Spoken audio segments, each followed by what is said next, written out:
अपार संसार समुद्र से तुम भजमहे भागवतमनुपेतमपेतम दलिपायन विरह कातरयासिंहाभो कुत्रेति तन्मयतया सर्वोभिने दुष्टं सर्वं हृदयं मुनिमानुषम् वृंदाय तुलसी वै प्रियाय केशवस्य विश्वभक्ति पदे देवी सत्यवत्यै नमः।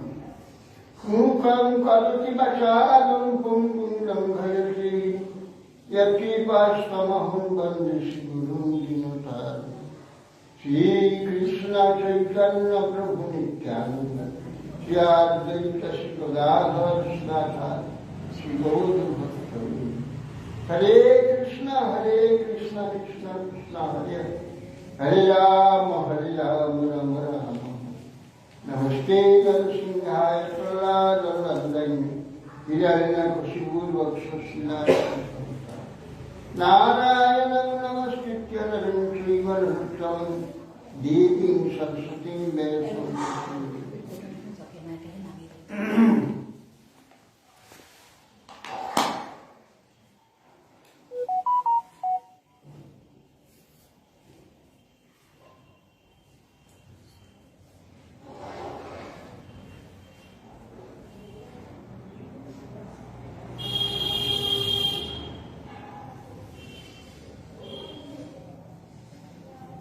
हरिबोल हरिबोल।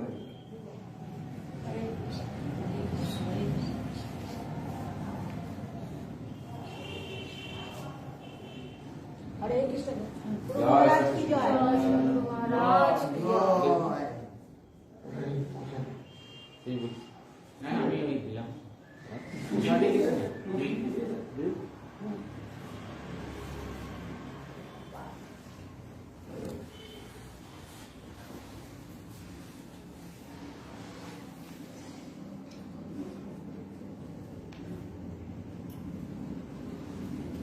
সুধরাজের পত্নী মারিসা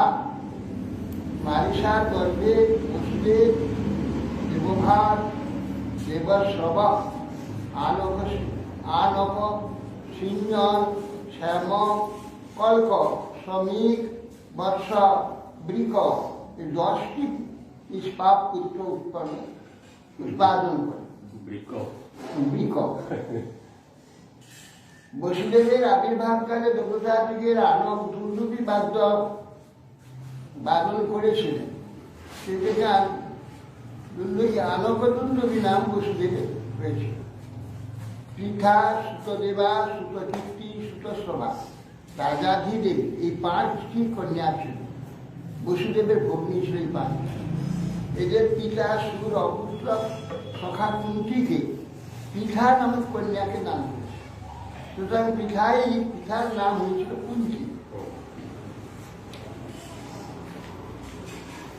শাপ দুর্বাসস বিদ্যাং দেবভূতিং প্রতুষ তস্যা বীর্য পরীক্ষার্থম আজুহাব রবিংশতি।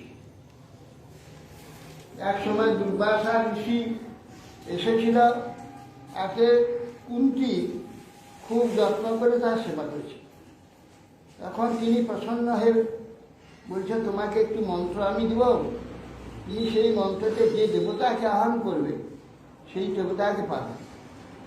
এই বলে 4টি দেবতাকে তুমি আহ্বান করতে পারবে, এর বেশি নয়। এই বলে একটি মন্ত্র দিয়েছিল। তিনি একদিন খেয়াল দেখি মন্ত্রটা ঠিক হবে কিনা।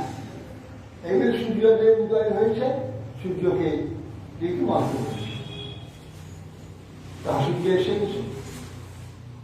তদেব উপাগতম দেবং বিশ্ব বিস্মিত মানসা প্রত্যয়ার্থম প্রযুক্তামি যাহি দেব ক্ষমস্ব। কুন্তীদেবী সূর্যদেবকে আহ্বান করে মাত্রই সূর্য এসেছে।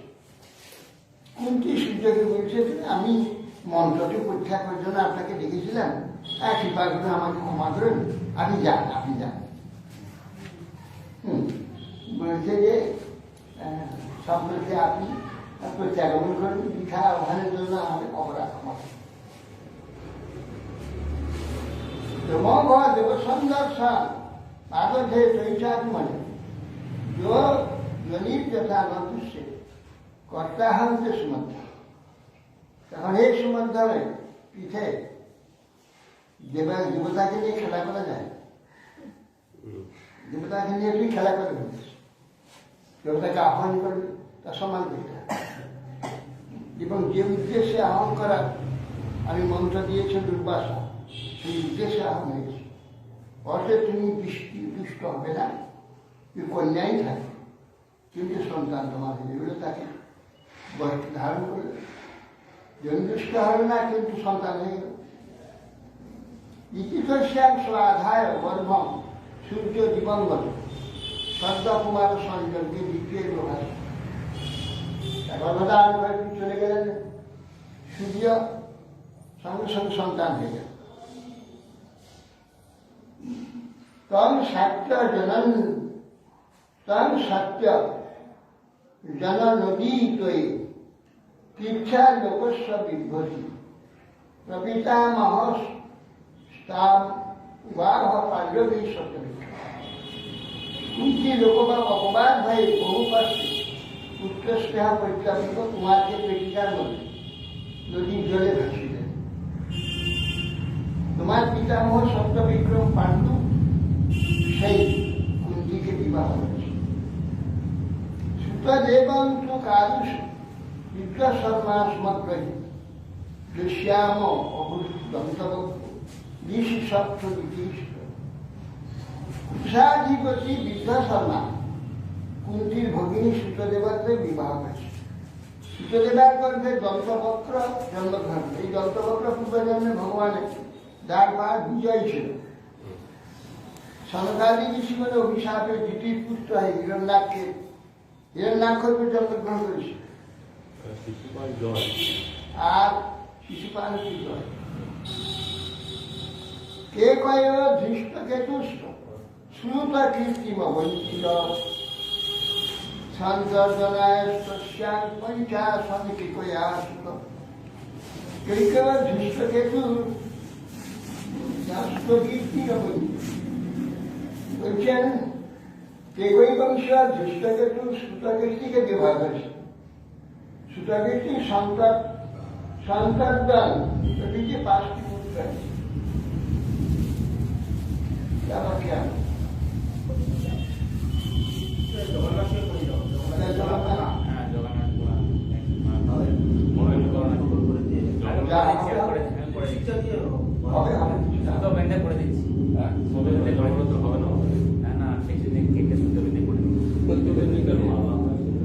মাঝখানে কেটে শুধু দুটো বেঁচে যান, তাহলে সেটা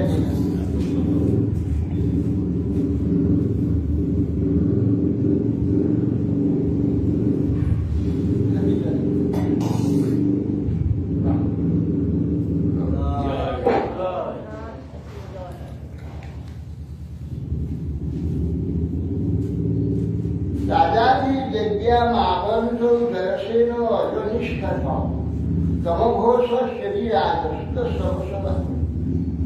জয়সেন রাজাজি দেবীর গর্ভে বিন্দ ও অনুবিন্দ নামক 2 পুত্র উৎপাদন করে। শ্রীরাজ তমঘোষ সুতদেবা মালিক গ্রহণ করে।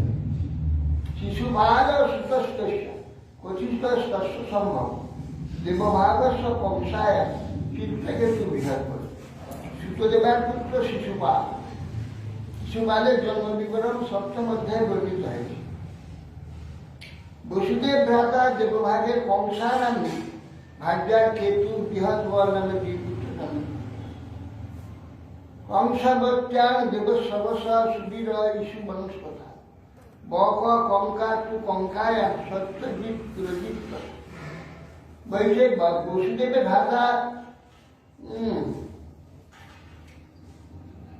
দেবস্বভা কংসাবতী পানি গ্রহণ করেন। যার গর্ভে সুধীর ইসমান নামক দুই পুত্র উৎপন্ন। কঙ্ক হতে কন্যা কঙ্কানাম্নী তদীয় ভার্যা বক সত্যজিৎ পুরোহিতির পুত্র উৎপত্তি হয়। বক নাম কথা খুঁজে পায় না। বক, হ্যাঁ, সেই বৃক, সারমেয়, সুনপুচ্ছ, সুনলাঙ্গু, সুনসে, অলর্ক মিশ্র কেশ্যাম অপ্সরস বিকাদিন বর্ষপস কথা তক্ষ পুষ্কর শালাদিন দুর্বাখ্যান বিকাজন। তারপর বৎসর মিশ্রকেশী নামী অপ্সরায় বৃক প্রভৃতি পুত্র উৎপাদন করে। বৃক দুর্বাখ্যা নামনী ভাগ্যার তক্ষ পুষ্কর শল্য প্রভৃতি পুত্রটি উৎপাদন করছে। এই শল্য সেই শল্য সুমিকার জন্য পালাদিন সুমিকার সুদামণি আনক কর্ণিকায়ান বই উচ্চধামা জয়াবতী। শ্রমিক থেকে তার ভার্যা সুদামণি, সুমিত্র, অর্জুন পান প্রভৃতি পুত্রগণকে প্রসব। অনেক কর্ণিকা নামনী ভার্যা ঋতুধামা জয় নামক পুত্র উৎপাদন করে।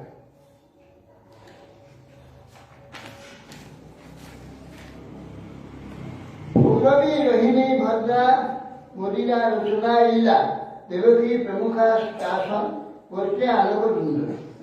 আরো দেবকী, পৌরবী, রোহিণী, ভদ্রা, মদিরা, রচনা, ইলা এরা আলোকদুন্দেবী বসুদেবের পত্নী। এদের মধ্যে দেবকী সর্বপ্রধান। দেবকী আরো 6 জন ভগ্নী আগে আছে, এরা আলাদা। বল গদ সারণ সারঞ্চ দুর্মদ বিপুলম ধ্রুবম বসুদেবস্তু রোহিণায় পিতাধীন অনুপাদয়। বসুদেব রোহিণীর গর্ভে বল, গদ, সারণ, দুর্মদ, বিপুল, ধ্রুব এই পুত্রগুলিকে উৎপন্ন করেছে। রোহিণীর পুত্র এরা। জ্যেষ্ঠ হলো বল।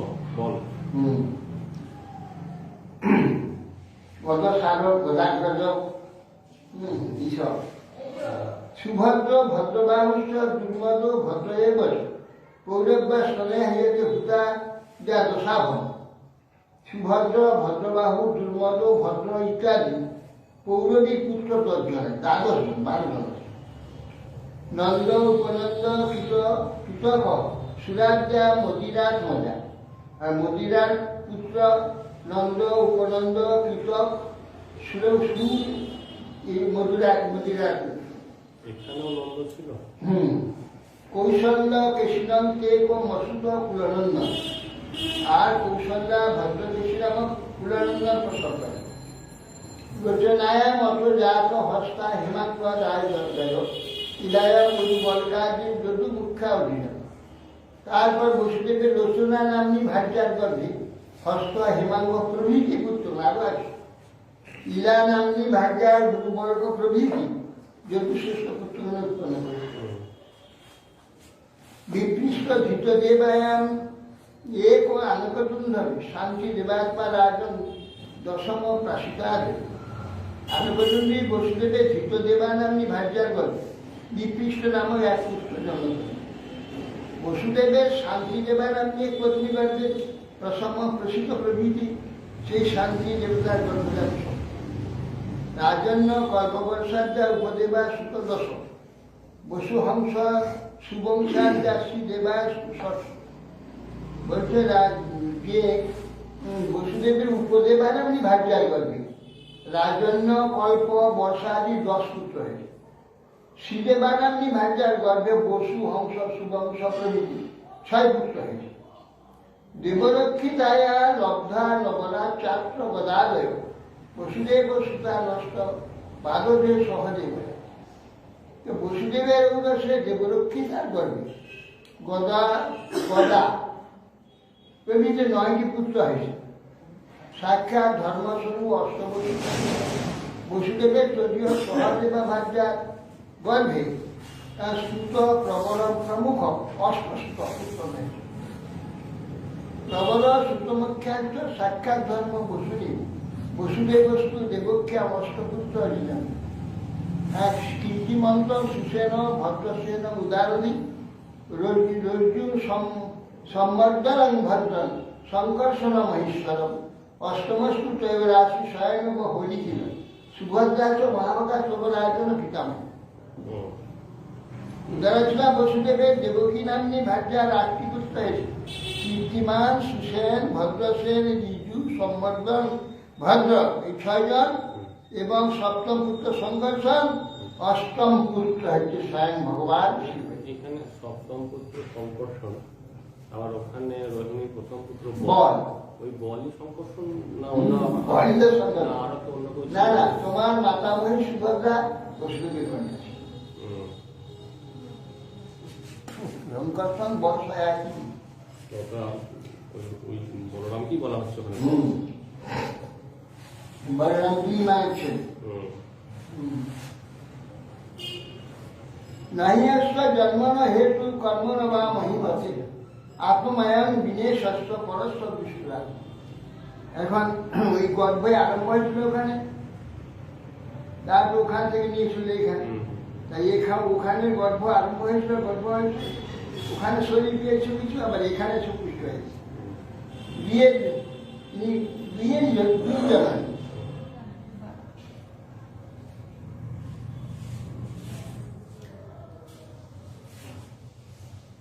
নাহি অস্য জন্মন হেতু কর্মণ বা মহিমতে আত্মানাম বিনেশস্য পরস্য দুষ্ট।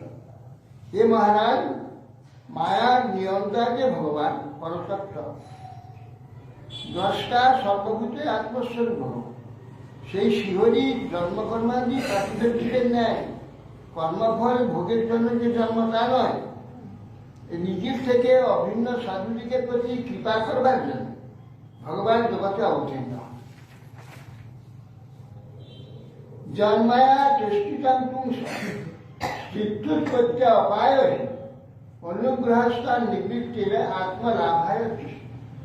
কেন এই জন্ম মৃত্যুই জগৎ কেন করেছেন ভগবান সেটা বলছে। সৃষ্টি স্থিতি লয় নিমিত্ত ভগবানের আর্য পুরুষবতার কারণরূপ সাই মায়ার প্রতি যে দৃষ্টি সঞ্চার করেছিল, তার দ্বারা জীবের প্রতি অনুগ্রহ বলে জানতে হবে। এই প্রকার চেষ্টা জন্ম মৃত্যুর নিবৃত্তি ও ভগবত প্রাপ্তি হেতু বলে কথিত হয়েছে। বলছে জন্মায়া চেষ্টিতম পুংস চিত্তুৎপত্তি উপায় অনুগ্রহস্থ নিবৃত্তি রাত্ম লাভায় চেষ্টা। জীবের জন্ম মৃত্যু থেকে মুক্ত হয়ে যাতে ভগবত প্রাপ্তি হয়, তার জন্য এই চেষ্টা। জীব প্রবৃত্ত হয়ে সেই জলজাত থেকে শুরু করে মনুষ্য জীবন পর্যন্ত আসে। মনুষ্য জন্ম সর্বশেষ জন্ম, সর্বশেষ জন্ম মনুষ্য।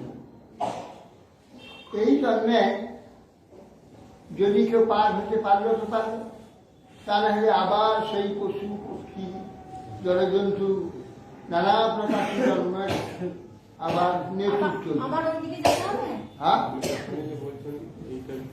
সেই দেবতা কুবেরের পুত্র, সে গাছ ছিল না, জঙ্গলের গাছ মরে যে আবার মানুষ হবেন এমন কোন ভরসা নাই। মানুষের মতো যারা আচরণ করেন, মানুষের মতো যারা আচরণ করেন তারা মানুষ, কোনো চিন্তা নেই। আর ভগবত ভক্ত যারা একটু ভগবানের সেবা করেছে, ভগবানের কথা শুনেছে, ভগবানের সেবা করেছে, ভগবানের দর্শন করেছে, সে ব্যক্তি আর অন্য জন্মে যাবে না। মনুষ্য জন্মেই এখনই উদ্ধার না হতে পারে, আবার নিয়ে এসে উত্তম মনুষ্য জন্ম দিয়ে তাকে ভগবদ্ধাম ভগবান নিয়ে যাবে, কোনো চিন্তা নেই। আর যদি একটু অপরাধ থাকে তো প্রেত হয়ে ঘুরে বেড়াতে হবে। আবার অপরাধ করে যদি অন্যায় করে তাহলে আবার নানা রকম দুর্গতি দিবে, দুর্গতি দিয়ে খুব কষ্ট দিয়ে আবার ফিরিয়ে আনবে। যখন একবার ভগবানের স্ট্যাম্প পড়েছে, ভগবানের একটা স্ট্যাম্প যদি পড়ে গেল যায়, তাকে আর ভগবান ছাড়বে না। তিনি হয়তো খুব অন্যায় টন্যায় করে, নানা দুর্গতি প্রাপ্ত হয়, নানা কষ্ট দিয়ে আবার তাকে চলে আসে, নিয়ে এসে ভগবান ধাম নিয়ে যাবে। ভগবান এত নিষ্ঠুর নয়, তার ঘরে তার খাতায় নাম লিখে অন্য কোথায় যাবে ভগবান সেটা করবে, ভগবান তাকে উদ্ধার করবে। তবে কিছু হ্যাঁ লবণ দিয়ে কিন্তু যাবো তো নিশ্চয়ই, হ্যাঁ? নিশ্চয়ই যাবো। হ্যাঁ, এ বিষয়ে সন্দেহ নেই। আর দুর্নীতি হতে পারে, কোনো অপরাধ কিছু বোঝা যায় না। হ্যাঁ, অপরাধ কিছু হয়, কিছু করে কষ্ট হয়। নিয়েছি, বুঝতে পারছি আমি অপরাধে কি করছি বুঝতে পারছি না তো। বুঝবার দরকার নেই। ঠিক আছে, আপনি মরে গেলে ব্রহ্মকুণ্ডে একটা প্রদীপ দিয়ে আসবো। একটা দিয়েছে নরম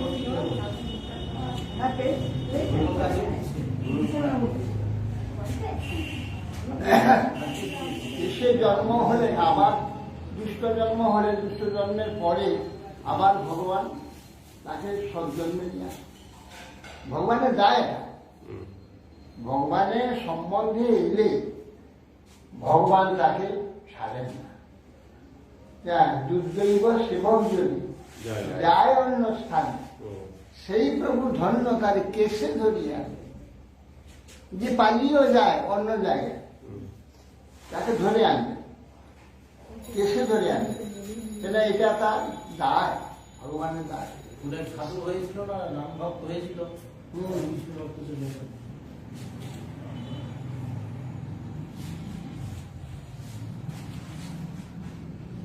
মনে করিয়ে দেবেন যাওয়ার আগে। জয় মায়া চেষ্টিতম পুংস শিক্ষুৎপত্ত্যা পায় অনুগ্রহ স্থান নিবৃত্তে আত্মলাভের সৃষ্টি স্থিতি ও লয়ের নিমিত্ত ভগবানের আদ্যপুরুষতার কারণ বিষয় মায়ার প্রতি দৃষ্টিক্ষণ তার জীবের প্রতি অনুগ্রহ, এই চেষ্টা জন্মমৃত্যু নিবৃত্তি ভগবত প্রাপ্তির হেতু বলে জানা।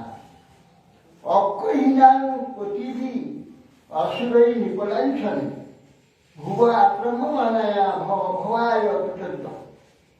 রাজোচিত লক্ষণ অসুরগণ, অক্ষয়িনী সৈন্যাধ্যক্ষগণ। হ্যাঁ, ভক্তরা তো যমরাজের তরফ যেতে হবে।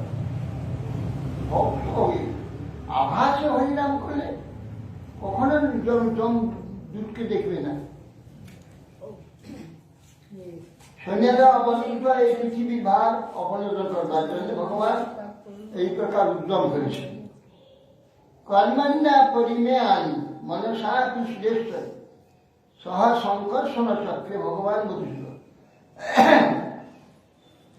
সংকর্ষণ ভগবান মধুসূদন ব্রহ্মাদি দেবতাগণ যা মনের দ্বারাও করতে পারে না, সেই সকল অবিতর্ক সম্পন্ন করেছে। কলৌ জনিষ্য মানানাং দুঃখ শোক তমোনুদম অনুগ্রহে ভক্তানাং সুপুণ্যাং বেতনজ্ঞ। কলিযুগে যে সকল ভক্ত জন্মগ্রহণ করবে, সেই সকল ভক্তকে কৃপা করবার জন্য ভগবান পবিত্র জনক সকমহাদি তমনাশিনী কীর্তি বিশ্বাস করে। এই যে ভগবানের কীর্তি যাবৎ যুগে সে করে গেলেন, সব অন্যান্য যুগে অবতার হয়েছে কিসের জন্য? বিশেষ করে কলিযুগে জীবকে উদ্ধার করা যায়, তারা শুনবে। কলিযুগে এগুলো তো বহু জায়গায়, বিশেষ করে ভারতবর্ষে। এখন তো বিশ্বময় হচ্ছে, কিন্তু ভারতবর্ষ আগে ছিল শুধু ভারতবর্ষে এই কথা সর্বত্র আলোচনা হতো, লীলা আছে, কীর্তন হতো, এইসব। তার দ্বারা সমস্ত তারা উদ্ধার পাচ্ছ। যস্মিন সৎকর্ম পীযুষে দশ তীর্থ বরে সখী শ্রদ্ধাঞ্জলি উপস্পৃশ ধনুতে কর্মবাসনা। সাধুরিকের কর্ণামৃত শ্রেষ্ঠ তীর্থস্বরূপ ভগবানের যশ কর্ণপুকে কর্ণরূপ পাত্রে যারা একবার পান করে, সকলের যে পরশা করে, তাহলে পুরুষমাত্র কর্মবন্ধন নাশ করতে সম্ভব।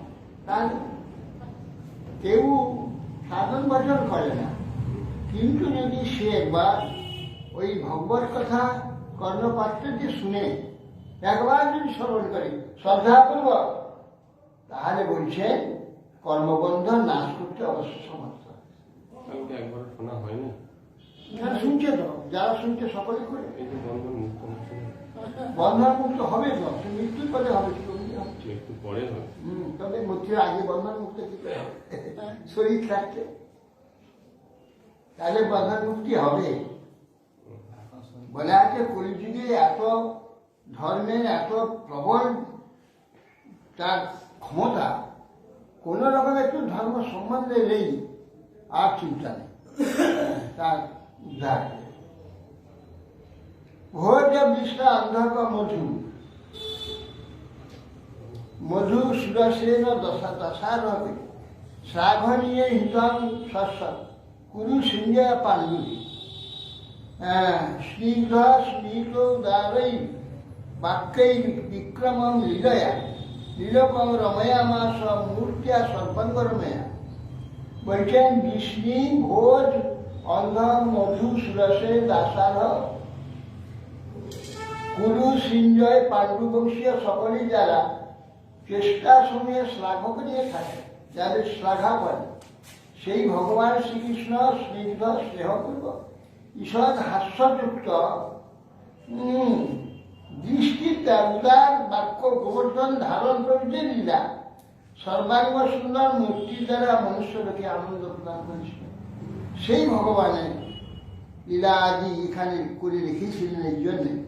এইগুলো পরবর্তীকালে যে শুনবে সেই উদ্ধার, সেই উদ্ধার প্রাপ্ত একটি প্রীতিপূর্বক সময় করে অবশ্য উদ্ধার প্রাপ্ত। যস্যা নন্দন মকরকুণ্ডল চারু করলম রাজত কপল শুভগম সবিলাস হাস নিত্যোৎসবন চতুর্পু দিশির পিবন্ত নার্য নরাষ্ট্র উদিতা কুপিত নিবেশ।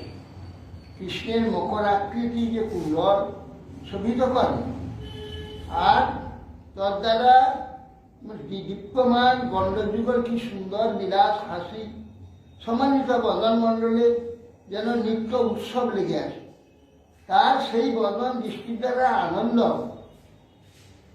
যে আনন্দময় যে মুখপথ দর্শন করে নরনারী তাদের যে পরক আছে, পরক করলে তারা পরক স্রষ্টা বিধাতাকে গালাগাল দেয় যে কৃষ্ণের এই সুন্দর মুখকমল দর্শন তাতে আমরা পরক দিয়ে ভাগ করে দিচ্ছে, অর্থাৎ বিধি সৃষ্টি জানে না। ভগবানের কুণ্ডলের কথা যেখানেই বর্ণনা সব জায়গায় মকর, অন্য কোনো ডিজাইন কি ভালো লাগতো না? মকর কুণ্ডলটা কি জানি কেন মকর কুণ্ডল আচ্ছা। সব জায়গায় যেখানে বিষ্ণু হাঙর হাঙর যেখানে যেখানে বিষ্ণু মূর্তি বর্ণনা আছে, বিষ্ণু বিগ্রহ, সেখানেও মকর কুণ্ডল, সব জায়গায় মকর কুণ্ডল। না, আবার রাজেন্দ্রবর্গেরও অনেকের কন্যা মকর কুণ্ড বর্ণনা আছে। হ্যাঁ আছে। ওটা মানে খুব উচ্চ দরের মানে মান তখন একটাই শাখা ছিল না না, ওই ডিজাইনটা কি একটাই ডিজাইন? না, একটাই শাখা ছিল, একটাই এটাই করতে ছিল। অন্য কোন সব জায়গাতেই বলা আছে কৃষ্ণের বা কৃষ্ণের পছন্দ। ওটা বেশি পছন্দ। হ্যাঁ, জাত গত পিতৃগৃহান ব্রজ বেদিতার্থ সত্যাদিকুণ সুরসতানি কৃত উদার উৎপাদ্য তেষু পুরুষ কুতুজি সমিজি আত্মানম আত্মনিগম প্রস্যামি জনে। লীলা পুরুষোত্তম ভগবান শ্রীকৃষ্ণ বসুদেব গৃহে আবির্ভূত হয়ে তথা হতে ব্রজে গমন করেছেন। ব্রজবাসীগণ অতি আত্মীবন্ধন পুতনাদি শত্রু বিনাশ করে দ্বার পরিগ্রহ করেছিলেন দ্বারকাতে 16,108। 25 প্রত্যেক পত্নী গর্ভে 10 করে পুত্র উৎপন্ন করেছিলেন বলে লোক সমাজে বেদবাক্য বিস্তার করবার জন্য নানাবিধ যজ্ঞের দ্বারা নিজে রচনা করেছিলেন। কৃষ্ণ নিজে রচনা করেছেন, বিষ্ণু মূর্তির হ্যাঁ বিষ্ণু পূজা করেছেন। এই সব ভগবান নিজে আচরণ করে জগৎকে শিক্ষা দেওয়ার জন্য এইসব কীর্তি করেছেন ভগবান। মহাপ্রভু যেমন নিজেই নিজে। হ্যাঁ, ভগবানের কি দয়া, নিজে লোকে জানবে না তার কিভাবে ভজন করতে হয়, আরাধনা করতে হয়, সে সব নিজে এসে ভক্ত সেজে নিজে সব করে সব শিক্ষা। হ্যাঁ, এমন দয়ালু নাহি দেখিছি ভুবনে, কৃষ্ণ প্রেম হয় যার দূর দর্শন। এমন দয়ালু ভগবান যে ছাদের উপরে রানীরা দাঁড়িয়ে দেখছে, সকলে প্রেম হচ্ছে অশ্রু পড়ে যাচ্ছে। মহাপ্রভু হেঁটে হেঁটে যাচ্ছেন হচ্ছে চিত্রকলা নদীর তীরে, আর রানীরা ছাদের উপরে দাঁড়িয়ে দেখছে, সেইখানে প্রেম হয়ে যাচ্ছে। দূরদর্শনে কৃষ্ণ প্রেম, কৃষ্ণ প্রেম হয় যার দূরদর্শন, এমন দয়ালু নাহি দেখেছি।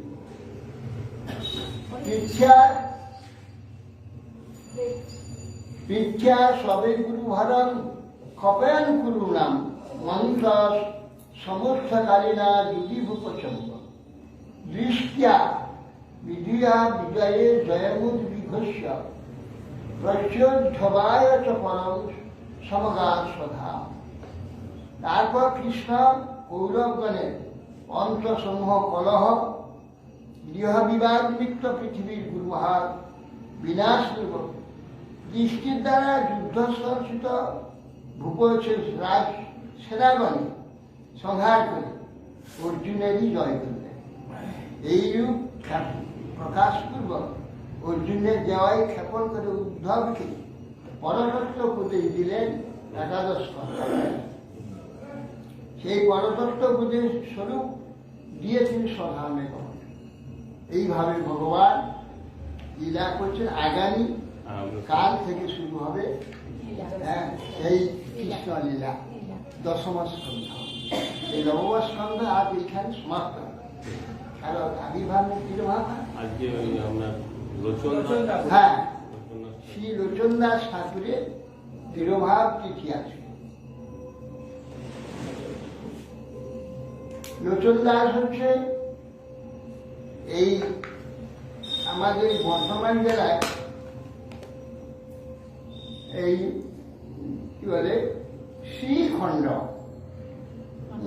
শ্রীখণ্ড গ্রামটার নাম। আরেকটি নাম আছে বৈদ্যখণ্ড। ওখানে বহু বৈদ্যদের বাস। এরা বৈদ্য সরকার, নরহরি সরকার, ওই নরহরি সরকার দিয়ে ওখানে সব বৈদ্যরা আছে। লোচন দাস ঠাকুর হচ্ছে উনি নরহরি সরকারের শিষ্য। লোচন দাস তো উনি বিবাহ করেছিলেন। ওনার বাড়ি হচ্ছে কোগ্রাম, বর্ধমান জেলা কোগ্রামে বাড়ি। বাসা যেটা কোন দিকে যেতে হবে কি জানে কোগ্রাম তখন জানি না, কোগ্রামে হচ্ছে বাড়ি। আর শ্রীখণ্ড তো এই কাটোয়া রাস্তায় লাইনে পড়ছে। কোগ্রামে ওনার জন্ম হয়েছিল। মাতামহ কোনো সন্তান ছিল না। এই নাতিটি তার খুব সর্বস্ব ছিল। মাতামহ বিয়ে করে লালিত পালিত হয়েছে এবং পরবর্তীকালে তিনি নরহরি সরকারের শিষ্য হয়েছেন। শোনা যায় উনি বিবাহ করেছিলেন একটা, আগে তো বিবাহ 5 বছর কন্যাকে 10 বছর 12 বছর ছেলের সঙ্গে বিবাহ, 16-17 বছর সঙ্গে বিবাহ দিত 5 বছর কন্যা। কন্যা বড় হতে হতে অনেকদিন চলে যেত। তো বহুদিন হয়ে গেল, তো শ্বশুর বাড়িতে একবার যাবার ইচ্ছা করলেন উনি। তখন শ্বশুর বাড়িতে যাচ্ছে, সেই গ্রামে গিয়ে, যে গ্রামে শ্বশুর বাড়ি গিয়ে, এখন বাড়িটা যে কোন জায়গায়, সে বিয়ে হওয়ার সময় একবার এসেছিল, থেকে মনে আছে, 10 বছর অন্তত হয়ে গেছে। সেটা এখন চিনতে পারছে না বাড়িটা। একটি মেয়ে জল কলসি নিয়ে যাচ্ছে, তাকে বলছে মা দাঁড়ান তো। আচ্ছা, অমুক লোকের বাড়িটা কোথায়? তখন ও বুঝতে পেরেছি সর্বনাশ, এই সেরে সে। তখন আমি উড়িয়া দেখি কথা বলে, তখন ও সেখানে যাবে। গিয়ে সেখানে ওর খুব সম্বর্ধনা দিয়েছে না আমি অমুক দেখেছি জামাই। তখন সেই মেয়েটি দেখে দেখেছে যেটা আমাকে জিজ্ঞাসা করেছে। তারপরে সেই প্রণাম করে প্রণাম করতে বলি তখন তার শ্বশুর এই তোমার পত্নী এই সম্পনা যেহেতু মা বলিস হ্যাঁ যে মা অমুক লোকের বাড়ি কোথায় শ্বশুরের নাম কে বলিস আমি বিপদ হয়ে গেল কি করবে তখন বলছি দেখো তোমাকে আমি তো মা বলে দিয়েছি কিন্তু এ তো আর ঈশ্বরের ইচ্ছা। দেখো আমরা ভাই ভগ্নির মতো হরিভজন করবো আমাদের কিন্তু কখন স্ত্রী পুরুষের সমান থাকবে এটা কিন্তু স্বীকার করতে হবে। তাই স্বীকার করবে এটা দৈব কর্তৃক হয়েছে না আমি বলবো কেন তুমি বা জল আনতে যাবে কেন তোমার সঙ্গে দেখা হবে কেন তো অতএব এই দৈব কর্তৃক হয়েছিল। এখনকার ডিভোর্স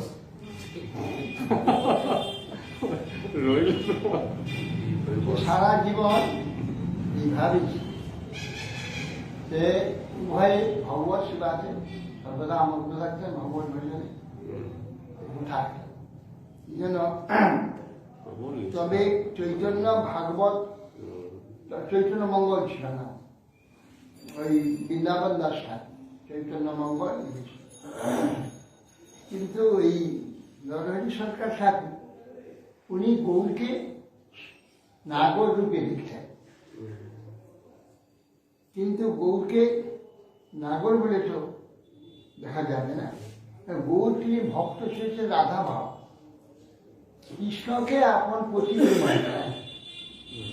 সেই প্রতিভাবে কৃষ্ণকে সর্বদা বিপ্রলম্ব ভাবে আরাধনা বিচ্ছেদগত ভাবে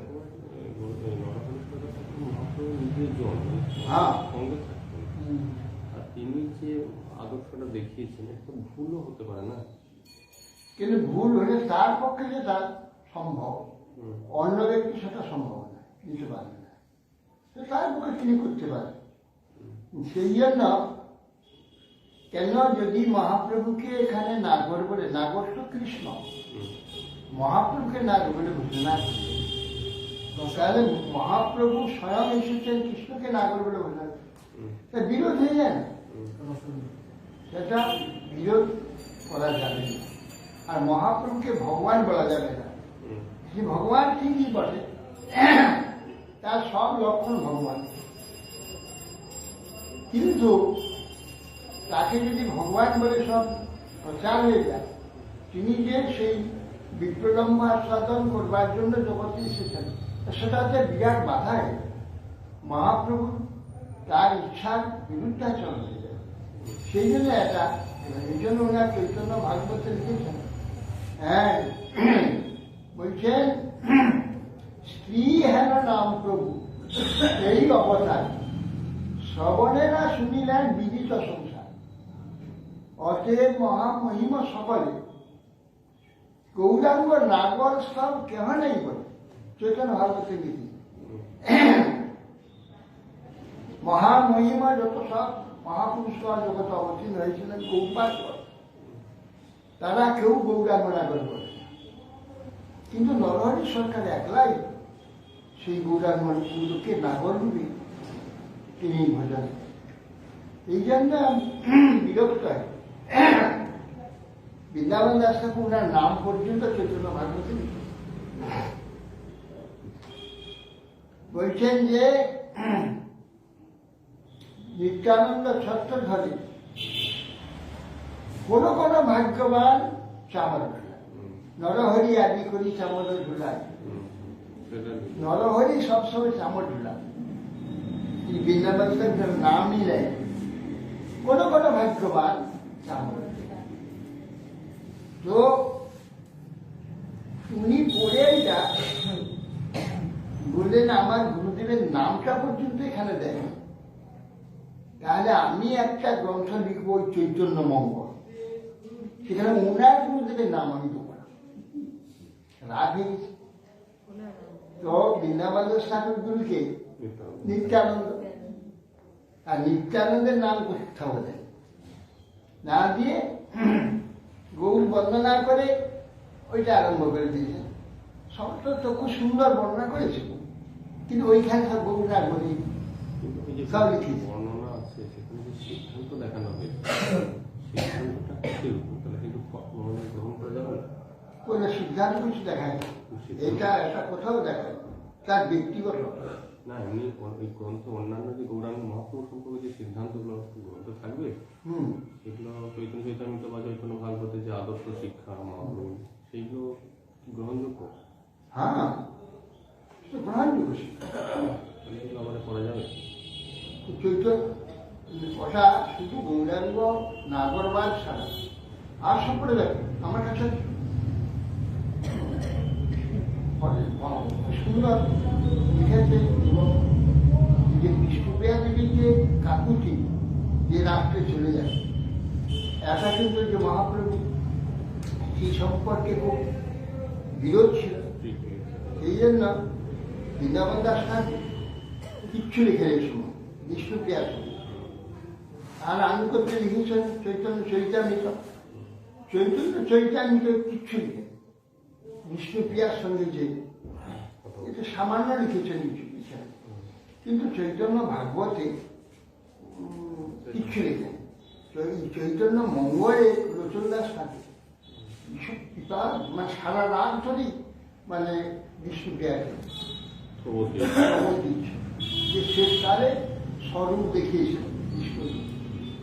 দেখে বলছে দেখো কি জন্য আমরা এসেছি, আমরা তো এসেছি জগৎ বিহারী, আমাদের যাবতীয় লোকের মতো স্ত্রী পুরুষ সেই পরস্পরে আকৃষ্ট হয়ে এই করে সংসার ধর্ম করবার জন্য এসেছি। আমরা তো এসেছি সেই যে বৈকুণ্ঠ প্রেম সেটা জগতে দান করার জন্য, আস্বাদন করার জন্য। অর্থে ছিন্ন তিনি সেটা ভুলে গেল এইগুলিকে। তখন বিষ্ণুপ্রিয়া চলে গেছে, আমি চলে যাচ্ছি, হ্যাঁ আমি সন্ন্যাসী চলে যাচ্ছি, তুমি এটাকে সহ্য করবে, তুমি সাধারণ স্ত্রীলোকের মতো হয়ে না। তখন বলে শেষ রাত্রে এসে ওই মুকুন্দ আদির কাছে শুয়েছিলেন, একটু শোয়ার পর ভাগে উঠে সতীদেবী বসে জানেন চলে যাবে আজকে। সতীদিকে প্রণাম করলেন, পরিক্রমা করলেন, বলে মা আমায় আসছি আদেশ। অতএব সেই জন্য ওখানে বিষ্ণুপ্রিয়াদিকে এমন উপদেশ প্রগতির খুব সুন্দর সেটা মঙ্গলে আছে। তো সব লিখে গুরুদেবকে দেখাতে হবে। এই জন্য উনি গুরুদেবের কাছে হাতে দিলেন যে আমি চৈতন্য মঙ্গল লিখেছি মহাপ্রভু চৈতন্য। উনি দেখে সমস্ত কথাটা দেখলেন, এক পাতা উল্টে দেখে বললে না ওটা রাস্তা করে যে ঝাঁটা টাটা ফেলে ওখানে ফেলে দিয়েছে। সে কি মহাপ্রভু চরিত্র লিখলাম যে তুমি নিত্যানন্দ যে মহাপ্রভু অভিন্ন শরীর অভিন্ন হৃদয় নিতাই, তার নামও পর্যন্ত এখানে লিখনি, এটা বেকার হয়েছে, সেটা ফেলে দাও। দরকার নিত্যানন্দ তার অর্ধ গৌরী, সেই নিত্যানন্দ নাম পর্যন্ত নাম ফেলে দাও। তখন খুব কষ্ট হয়ে গেল, তো হল না। তো মা নিত্যানন্দ প্রভুকে এই প্রকার মহত্ব দেন, তাহলে আমি তাকে আমার গুরুদেব, আমি তাকে যদি অগ্রাহ্য করি তাহলে আমার কি পরামর্শ? তো সঙ্গে সঙ্গে নিয়ে চলে নিয়ে এমন নিত্যানন্দের মহিমা বর্ণন করেছেন। প্রথমেই নিত্যানন্দের মহিমা একবারে ভুয়েছিল, এবং তিনি অনেক নিত্যানন্দ গান কীর্তন নিচ্ছে পদকর্তায়, কৃষ্ণদাস ঠাকুর পদকর্তায় কবিত্ব ছিল। তা নাহলে চৈত্র মঙ্গলিত চৈত্র মঙ্গলটা কটা গান লিখেছে, ওখানে তাল সুর, তারপরে ওখানে রাজা রাগিনী সব উল্লেখ করেছে, করে গান ছড়ে গীত ছড়ে করেছিলাম চৈতন্য মঙ্গল। আগে অবশ্য সমস্ত সব মঙ্গলই গান, চণ্ডী মঙ্গল, মনসা মঙ্গল, মঙ্গল, মঙ্গল কেন না ওই গান, সব গান সারা ধরে গান। এই জন্য চৈত্রই আভাস হয়। নিত্যানন্দ প্রভু অনেক মহিমা গান করেছে নরেশ। অতএব সেই জন্যে এই লোচনদাস ঠাকুর তিনি ভালো কবি ছিলেন এবং তার দেখুন সারা জীবন স্বামী স্ত্রী ভাই ভগ্নির মতো জীবনযাপন করে উভয়ে পরিবর্তন হয়েছে। ওখানে দৃঢ়তা, কতখানি তার নিষ্ঠা, দীর্ঘ নিষ্ঠা এবং নীতি, কিরকম নীতিটা যে একবার মা বলে ফেলেছে না চিনি, তার জন্য সারা জীবন ভাই ভগ্নির মতো বাস। কিরকম এইরকম প্রত্যেকটি বস্তু যারা প্রত্যেকটি নীতি, প্রত্যেকটি আদর্শ প্রাণ যে যারা নাকি পালন করে নিষ্ঠাপূর্বক, ভগবান তাকে অবশ্যম্ভার লিখিয়া পাবে। ভগবত কৃপার অধিকারী সেই হতে লোচনদাস ঠাকুর এই নিষ্ঠা ঠিক কথা। জাগতিক এই সমস্ত গুলিকে কিছুই মানে করেন না। জাগতিক যে সব এখানে ভোগ, এখানে যে বৈভব, এখানে যে সব আনন্দ সুগার, এগুলো যে মিথ্যা, এগুলোর কোনো যে মূল্য নেই, সেটা এইসব মহাজনগণ নিজেরা আচরণ করে এইসব জগতে দর্শন করে। আপনি আচরি ধর্ম জীবনে শিখা, আপনারা কইলে ধর্ম শিখানো নয়। তো এরা নিজেরা আচরণ করে সমস্ত বিশ্ববাসীকে শিক্ষা দান করেছে। এই জন্যে এই লোচনদাস ঠাকুর এই আজকের দিনে তিনি লীলায় প্রবেশ করেছিলেন। ভগবানের পাঠ নিত্য পার্শ্বদেরা, এরা তো সাধারণ ব্যক্তি, সাধারণ ব্যক্তি এখন পারবে না এইসব দেবতা। সাধারণ ব্যক্তি মানে ভগবানের পার্শ্ব, গৌরাঙ্গের পার্শ্ব, জগৎ শিক্ষার্থে, জগৎ শিক্ষার্থে যে আচরণ, জগৎ শিক্ষার্থী বাক্য বলে ফেলেছে, সেইটাকে কিভাবে পালন করতে হয়। আর আজকালের লোক মানে কত কি বড় বড় সব বলে দিলে কোথায় হারিয়ে যায়, এইসব পালন করে না। ভগবান তো কি দেখেন, এইটাই দেখেন। ভগবান দেখেন সে কতটা এই যে আমার নীতি জগতে যে আমি প্রকাশ করছি, এই নীতিটা এটি কতটা মানে। তো ভগবানই যা এখানে যে নীতিগুলো, নিয়মগুলো তিনি করে দিয়েছেন, সেগুলোকে পালন করলে বা নিষ্ঠার সঙ্গে ভগবান তার প্রতি প্রসন্ন থাকে। আর এই নীতিগুলোকে যদি উপেক্ষা করে তাহলে ভগবানকে মানা হবে না। ভগবান যে কথা বলেছেন পালতে, সেটা পালতে হবে, অতটা কিছুটা পালতে হবে, সবটা না পালতে কতটা অন্তত পালতে হবে। আর তার যদি না মানে তাহলে ভগবান তার প্রতি প্রসন্ন ঠিক হবে। এই জন্যে সাধন ভজন করার আগে আচার প্রথম ধর্ম, সপ্তম বদ ধর্মং চর, শ্রাদ্ধায়ান মা প্রমদ, আচার্যবান পুরুষ বেদ, আচার প্রথম। এই জন্য আচারটাই হচ্ছে প্রথম।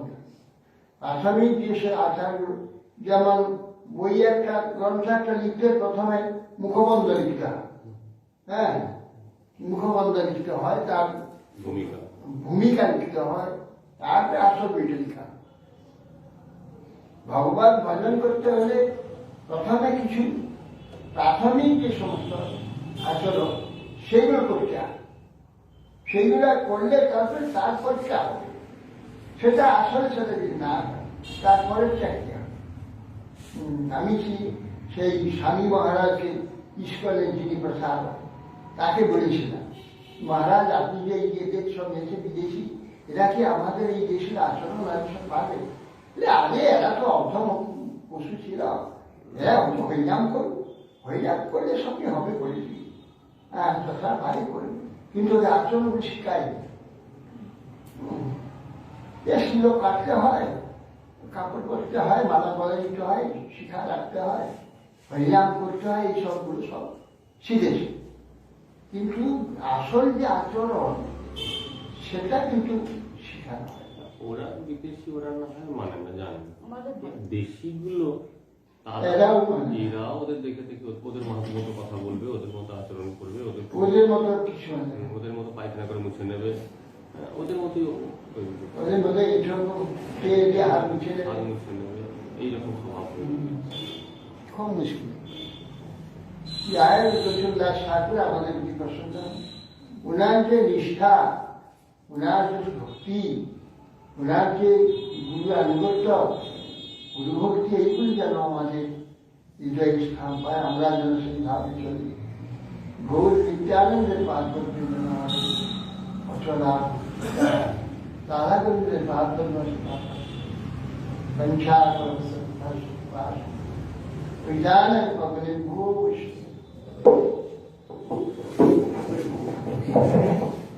ज्ञानिला प्रेम करुणा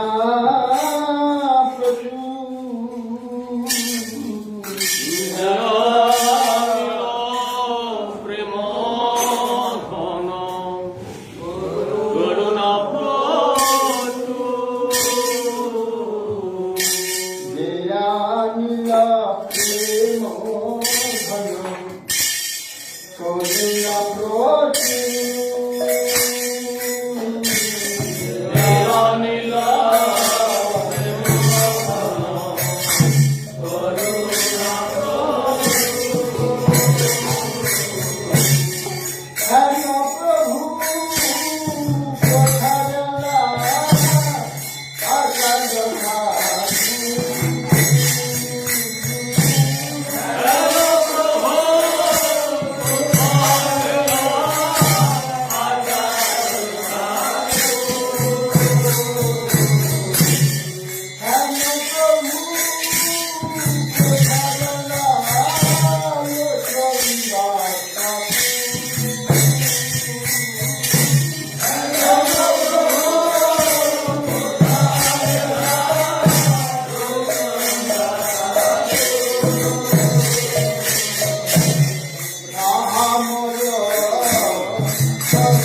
Hare Krishna, Krishna Krishna, Hare Hare, Hare Ram, Ram Ram, Hare Hare. Hare Krishna, Krishna Krishna, Hare Ram, Hare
Oh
हरिहराय नमः कृष्णदेवाय नमः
জয়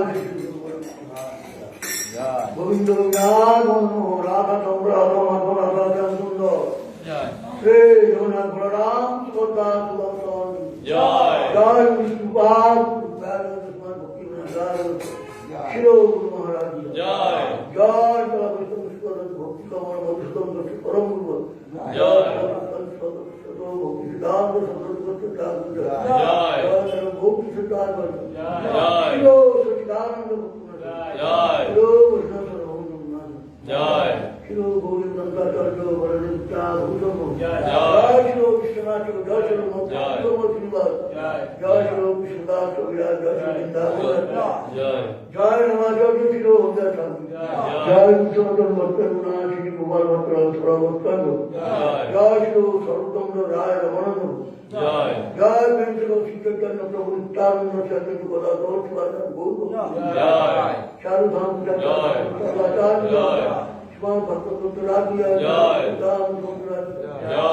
জয় বিদ্বান রতনদাস ঠাকুরের তেরাভাবী ঘোড়া মহোৎসব জয় বিদ্বান স্বামী ভক্তি মোহন আশ্রম মহারাজ জয় চিতেন্দ্র স্বামী ভক্তি চন্দন অরণ্য মহারাজ সমাজ সাগর মহারাজ জয় গৌর প্রেমানন্দে